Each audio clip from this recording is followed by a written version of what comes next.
Zvakaoma vedu we. Okay. Satoda kuti expansion of brackets. Expansion of brackets.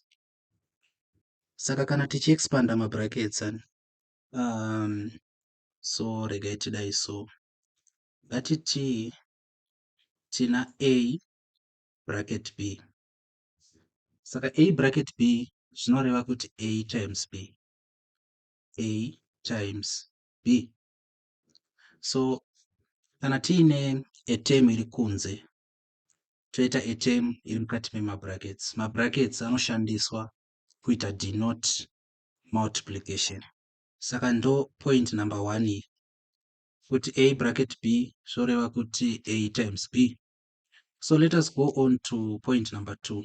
Ngatiti tina A bracket B plus C. A bracket B plus C zvokureva kuti A multiply bracket rina B plus C. But multiplication yacho inoitwa sei? Zvinoitika panapa ndezvi. Chekutanga A uyu unomultiply term yekutanga iri mukati memabrackets. And kureva iko kuti tichatanga tati A times B tobva tati plus A achamultiply zvakare term yechi2 iri mukati mebracket. Kureva kuti panapa inenge yava chi A times C. Saka expanding brackets, the outer term is going to multiply every term inside the bracket. As we see here, kuti A yatanga multiplier B, then A yakazo multiplier C. Kureva kuti panapa answer yedu inenge iri AB, because A times B ndi AB plus AC, because A times C ndi AC. Saka ndo second point yatifunga kunzwisisa. The first point, A open bracket B close bracket, kana kuti A bracket B zvinoreva kuti A times B. And then second point, A bracket B plus C. A achamultiply the first term which is B, A zvakare achamultiply the second term which is C. Kurota answer yedu ichava AB plus C. The third term yatofunga kuziva manje. Ngatiti now tavana A plus B, A plus C. How do we expand these two brackets? To expand these two brackets, we should know this point. The first bracket multiplies the second bracket. The first bracket multiplies the second bracket. Zvinorevei zvatanyora apa. Let us rewrite A plus B iri mukati memabrackets, then A, let us say here maybe ikati C plus D kuti zvinyatsooneka ndi. Saka bracket A plus B iri kumultiply bracket C plus D kuitira kuti zvinyatsokuoneka chichiri kuitika. So what happens is the first term iri mukati this bracket A achamultiply this whole bracket. Kureva kuti ichava A multiplying C plus D. Kureva kuti first term iri kumultiply the whole bracket panapa. Then the second term which is B chamultiply zvakare the whole bracket pana. Kureva kuti tichange tava nani? Tichange tava na plus B multiplying C plus D. Ndo zvatinofunga kutanga taita. Every term inside the first bracket is multiplying the whole bracket. Kureva kuti your first step panapa utonyora kuti first term yedu A times bracket rese which is A times C plus D, ubva wati plus B the second term multiplying bracket rese zvakare, so it's plus B multiplying C plus D. Tabva panapa takuchidzokera kusecond point yatamultiplya a single term ichimultiply the whole bracket. Kuda kuti panapa manje zvakuitika ndezvekuti A akuchimultiply this term ozo multiply zvakare this term. kureva kuti tinenge tava na a achimultiply c kureva kuti a times c toti plus a zvakare akumultiply d. Then tabva hapo the same is going to happen kunoku. B achamultiply first term ozomultiply zvakare the second term, kureva kuti inenge iri plus b achimultiply c plus b achimultiply b. This is the second step. Saka first step, every term inside the first bracket is multiplying the second bracket. A are multiply bracket c plus d plus b are multiply bracket c plus d. Tabva ipapo manje actually takudzokera kupoint number 2. A akuchimultiply c ozomultiply zvakare d, b akumultiply c ozomultiply zvakare d. Then panapa takungosolva zvoreva kuti yava chi a times c ndi ac plus a times d ndi ad plus b times c ndi bc plus b times d ndi bd. Then tasolva kudai so takutsvaga anonzi malike terms. Pane materms akafanana here, saka tina ac plus ad hazvina kufanana, ac naad zvakasiyana, then bc nabd zvakasiyana zvakare, kureva kuti kana tiri papoint here toita kutoti chi, this is our final answer. So in a nutshell, this is how you expand brackets. Let us take on another example and to solidify this. Let us say kuti tanzi to multiply a plus b ichimultiply a plus c, and a plus b multiply a plus c. Saka sezvatamboita specify step 1 yatenyore takati terms in first bracket take turns to multiply second bracket. Okay, kureva kuti our step 1 zvainenge iri ndezvekuti a ush achamultiply bracket rese kureva kuti a achamultiply a plus c, then tovatati plus b achamultiply bracket rese kureva kuti b achati chi a plus c. Then tiri panapa manje takuenda kustep number 2 inoti iyo ngatiti outer term. B is an outer term panapa, a is an outer term panapa, so outer term multiplies all the terms inside bracket,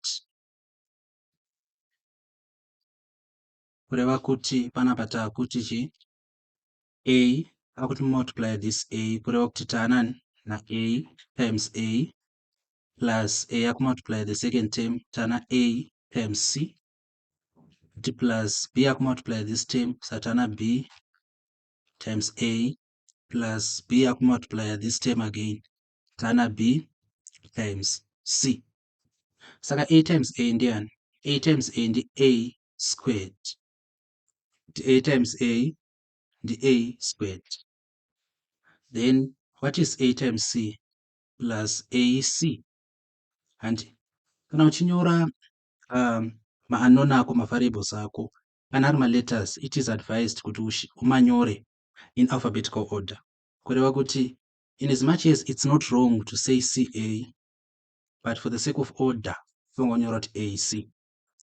So pekutanga we have a squared plus here it's now ac plus a times b, that's ab, plus b times c, that is bc. So this will be our final answer. Tikada kutsvaga ma-like terms tinomashaya a squared plus ac plus ab plus bc. So basically this is how you expand brackets. So let us now go through an exercise. Number 1, expand b plus 3, b minus 1. Number 2, expand h minus 3 na h minus 4. Number 3, expand g plus 2 then g plus 3. Number 4, expand 2h minus 3 na h plus 3. So I'm going to help you with number 1 and number 4. Then after that, you should unofanirwa kuweka number 2 ne 3 votumira manza toona kuti understand here maconcepts acho. So let us deal with number 1. Tanzi tiexpand b plus 3 then b minus 1. Chachatanga taita tichaona kuti every term iri mukati mebracket rekutanga ichamultiply the second bracket. Kureva kuti ichati b ichimultiply b minus 1. Term yedu yekutanga b yamultiply the whole bracket. Toti plus 3 ichimultiply again b minus 1. Then tadai so manje takuenda kustep yekuti b ari kunze achamultiply term yega yega mukati mebracket. Kureva kuti panapa taana b ichimultiply b, kureva b iyi yakumultiply b inoi, tobva tati minus b achimultiply 1. Kureva kuti tofanira kungoteera sign iri panapa, handiti tofanira kungotevedzera sign inenge iri panapa. Tobva tati plus 3 ichi term yekunze kumultiply term yedu yekutanga b, tobva tati futi minus 3 akumultiply chi 1. Then now b times b ndi b squared minus b times 1 ndi b plus 3 times b ndi 3b, then minus 3 times 1 ndi minus 3. Kureva kuti apa pamanje pauda kuti uchirevisa directed numbers because ndakutomaassume as assumed knowledge kuziva kuti a negative times a negative inokupa chi, a positive times a negative times a positive times a positive. So this is summed up in just understanding kuti same signs they are positives, different signs are negatives. Tikati b times b ndi b squared minus b times 1. Kureva tiri kuti minus b which is a negative times 1 which is a positive zvinotipa chi, a negative, because plus times minus sofanira kutipa a negative. Then panapa again 3 times b, that's 3b minus 3 times 1 is minus 3. Now the temptation is kuti underline apo tichifunga kuti maths dzedu dzapera, yet hadzina kupera. We should actually tinofanirwa kutsvaga malike terms. Kureva kuti panapa tiri kuti b squared handiti tonyora minus 3 then tobva tati plus 3b minus b. Zviri kuitika panapa ndezvekuti tanyora b squared uyu then tobva tatora minus 3 ari kokupedzisira kunoku, tobva tazonyora plus 3b kati minus b. Taarenja malike terms. 3b na minus b zviri alike pakuti zvese zvina b mukati, handi kureva kuti panapa our answer is going to be b squared minus 3 then tobva tati 3b minus b ndiani plus 2b. This is our final answer. So part yandofunga kuti chaconfuse ipart yekucollecta malike terms, this part, this step, but chingoripo ndechekuti the reason why tati 3b minus b they are like terms tinongozvitoredzera pakuti ngatiti 3 bananas handiti plus 1 banana is equal to chi, to 4 bananas. Of course they are like terms, yet inotanga tiine kana kuti 2c plus d, they are not like terms. We cannot say 2 apples plus 1 orange. We cannot add things which are not alike. Saka paruda practice pakugona kuidentify what are like terms and what are not. Then let us slide to number 4. Number 4 iri kuti bracket 2h minus 3 bracket h plus 3. So here every term mukati me first bracket multiply the second bracket, kureva kuti 2h multiply h plus 3 toti minus 3 multiply h plus 3. Then tadaro chati term iyi multiply every individual term mukati me bracket, kureva kuti tava na 2h times h tongokopa sign sezvairi toti plus 2h times 3, then minus 3, handiti yakumultiply chi h, kutora zvakare saini sezvairi minus 3 yakumultiply 3, handi sabatisisa zvaitika panapa. Every term iri kunze ichamultiply every term iri mukati mebracket. So 2h times h plus 2h times 3 minus 3. Saka inotorwa sezvairi minus 3 times h yobva yatorwa futi sezvairi minus 3 times 3. Kurati panapa tava na 2h times h ndi 2h squared and plus 2h times 3.